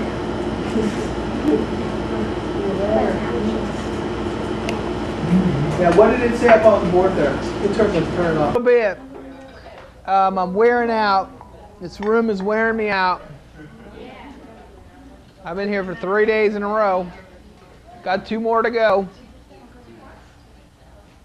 Okay, so some of the things I've been talking about are like dense, fibrous connective tissue. It takes time, it takes effort, it takes a little bit of chewing on some of this stuff. What I really want for you is that when you get done with school and you get ready to be licensed, that you're doing the things that are therapy, right? Massage therapy, doing your income, taking care of your expenses, getting all the receipts going. Get into the rhythm of your work so that it's easy for you to do this, okay? When you're getting in the rhythm of your work, you have a set schedule, right? On Thursdays and Fridays, I know where I'm going to be. And then you expand that out. And what happens is you're going to then get interested in different things. And so that's when you start to go to the library, or you pick up Money Magazine, or you pick up Kiplinger's magazine, and you start paying attention to these things. The IRS site, the irs.gov, has some fabulous tutorials and materials for you that you've already paid for. So go into the section that is about marketing, and they have a checklist for going into business, marketing plan, all of these different things that are already there built in onto the site. Also, go into the section on expenses for business, right? And download all of the different potential expenses that are there so that you have a good handle on this. One of the things that you really need to pay attention to is how you keep track, right? So if some of you are computer people, then you're going to start to pay attention to Quicken this week so that you can put categories in there, rent and utilities, and set up your little business on Quicken. Go ahead, Chris. Would there be any what, Chris? I can't hear a word you're saying over there. The stocks information that you just went over, would there be any on the website? For irs.gov? Yeah. The stock stuff that you're going to get is going to be from money.com or Kiplinger's. Okay? Money Magazine or Kiplinger's. Okay? And there, I mean, you could just go on to CNN Money if you wanted to. There's so much information. I happen to read Business Week. I've been reading Business Week since I was in college. Okay? Everything is out there for you to do, but it's a matter of effort, chewing through things, making it applicable. I think owning property is a big deal. I think having a fund that's going to bring in a steady rate of return is going to be something that's going to be well worth your time and effort. Okay? Some of these other esoteric things like health insurance or life insurance, those might be important, but not so important right now. Okay? Now, the other thing is in the irs.gov site, there is also small business development corporations. And small business development, SBD, are usually based in community colleges in your area. So you may see in the newspaper a small business development group offering a business on how to really set up your business, or how to do marketing, or how to do your taxes. They're usually one-day classes, sometimes they're two-day classes. Go and take them. You'll get some good materials. It'll be a refresher and a reminder. This is not something you just pick up and you just know automatically. You have to keep repeating this thing. If you read Money Magazine for a year, you'd have a tremendous leg up on many massage therapists just by doing that. Some people spend all of their time just being massage therapists and forget that there's other stuff out there that you have to deal with, like your taxes, like what's going to happen in the future. If you want to sell a business, right, what are you going to sell as a massage therapist if you don't have any property? A massage table? Like, how much are you going to get for that? Right? You're not going to be selling your client list because clients aren't really owned by anyone. Like if you've ever been in any kind of industry where people have mailing lists, they're like, oh yeah, I'll sell you my mailing list. It's like, big deal. You know, I could harvest that from doing a few other things. So that's important. Now, the other thing that I would say to you, just in terms of, you know, being the therapist that you want to be, is that eventually you're going to do this continuing education thing where you're going to get some kind of certification. Okay? Pick one that really works for you. Don't just be running around thinking, oh, I have to do this because this teacher told me I should do this. If you're not interested in people who are athletic and sports motivated, why in the world would you ever go do the orthopedic assessment work? Right? If you don't relate to that kind of client, why in the world would you spend that kind of money? Okay? Now, there's all kinds of things that you can spend your money on. So do something that really juices what you're going to do in the body work room. So knowing where things are put together, doing orthopedic assessments can be really helpful. And many of you are never going to be fitness trainers. You're just not, because it's a whole different energy of the kind of business that you're going to be in. Many of you are going to be in it for pain reduction or stress reduction. And so what you want to also think about then is, how do I learn more about this? So this may send you back to college or to college itself. Some of you have done your anatomy and physiology here for the very first time. This is just a beginning. People spend their whole lives doing and studying anatomy and physiology. When I go to the Research Congress in Amsterdam, some of the people I'll be speaking with have spent their whole lives studying ligaments. That's all they've done in their whole life. Now, I would think that would be kind of boring, personally, right? Being in a research laboratory doing this thing. But for them, it's just incredibly fascinating. So when you have the opportunity, I really want you to take another anatomy class.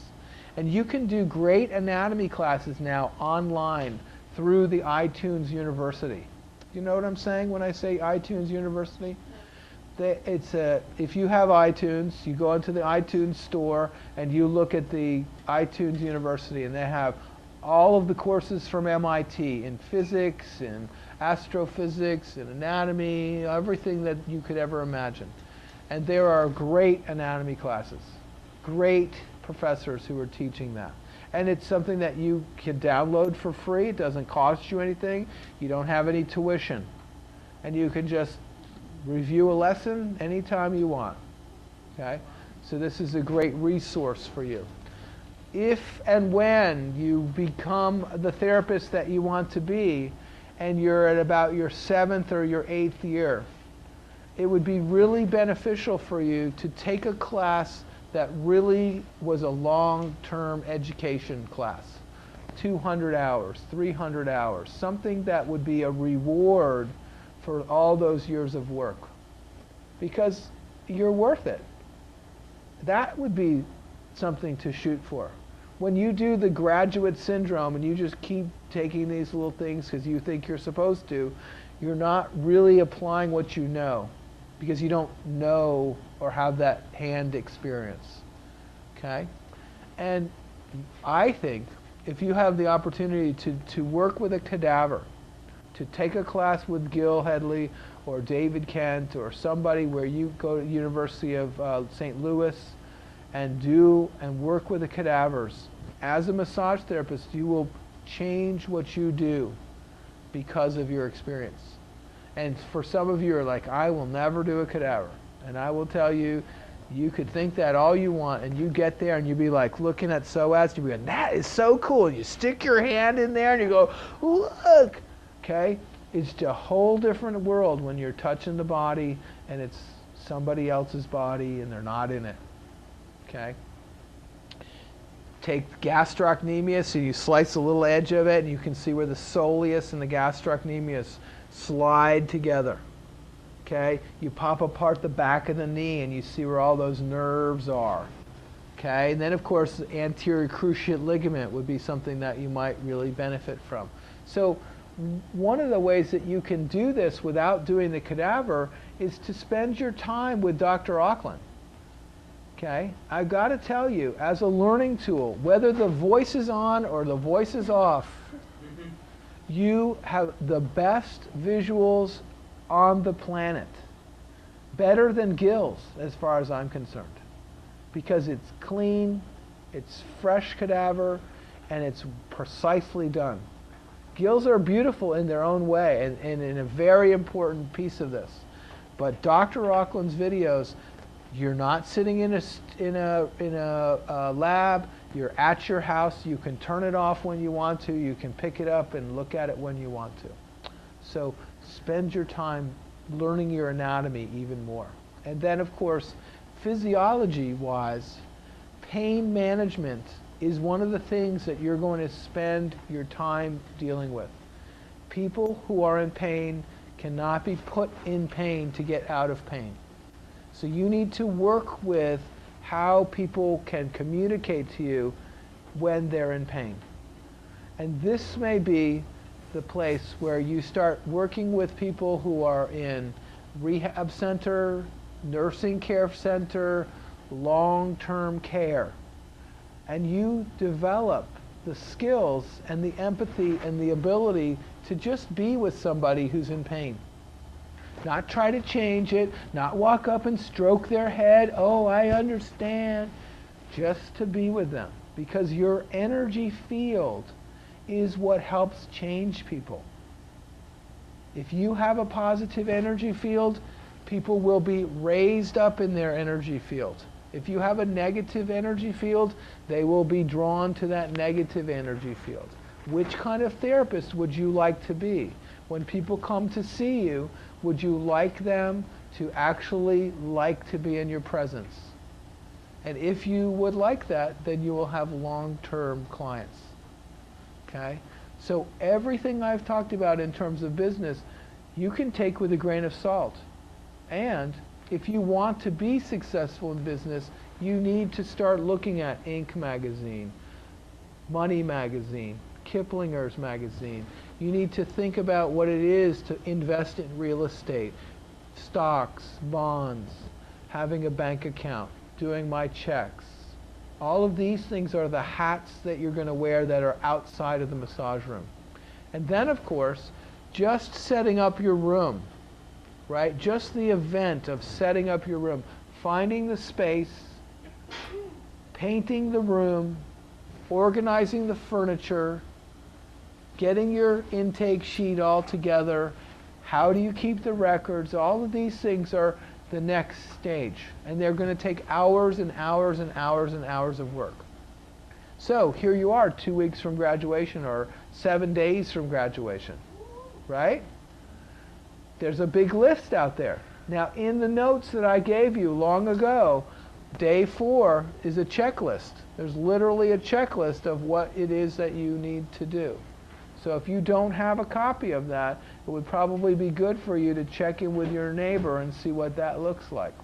There's a few copies that are sitting up here. Please don't come up and take one if you already have one.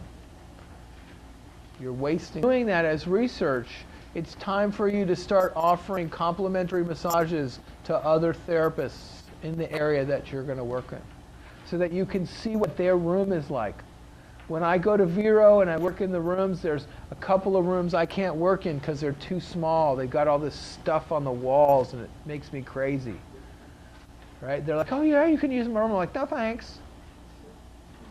Right? The whole other room I can go right in. It's the same size. I don't know what the difference is other than there's less stuff around.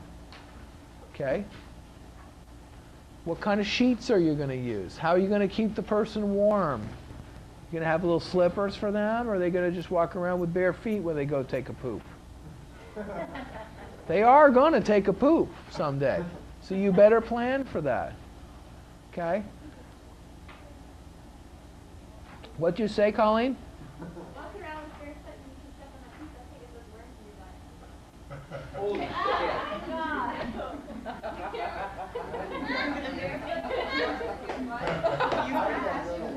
You know, I just got to say, Out of the mouths of babes.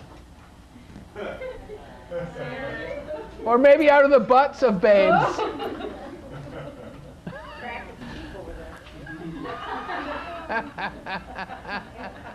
Sorry, Colleen, I just had to put that on tape. So we're pretty close to the end here, and I just hope that as you realize that I am an advocate for you and a resource for you, that you truly enjoy this ending time. And sometimes people push each other away as they end. I would really hope that you deepen again the contacts that you're having, because I can guarantee you, you think you'll get back together again, but you won't.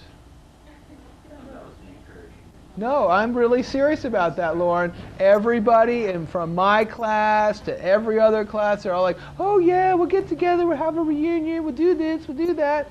That's bullshit, right? That's just fluffy little words. Now, a few of you will see each other, and that will be great, and you'll real tap into that. Some of you will come to school, and you'll go to continuing education class, and you'll meet people from other classes, and you'll have that connection.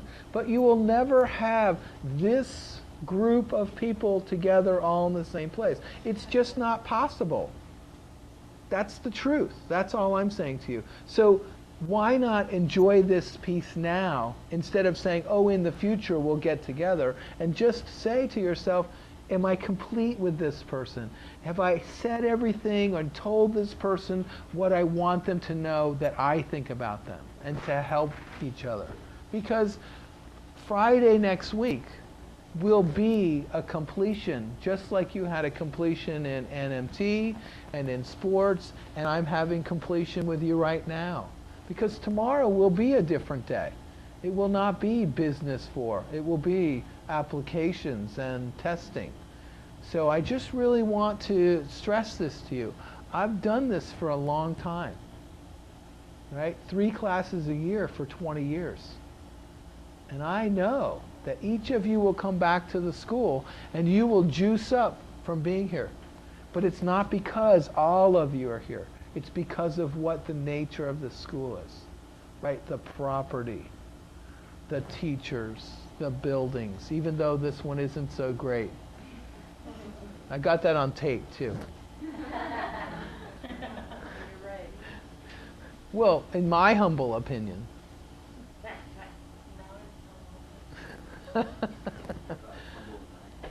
Thank you, Lauren. I would not think that of it. That is not a compliment. It was really okay. I didn't say he was more humble. It's really okay. It's really okay. Okay, so thank you for being my students, and I hope to hear from each of you from your successes. That's what I want to hear from you when you contact me, your successes. So thank you.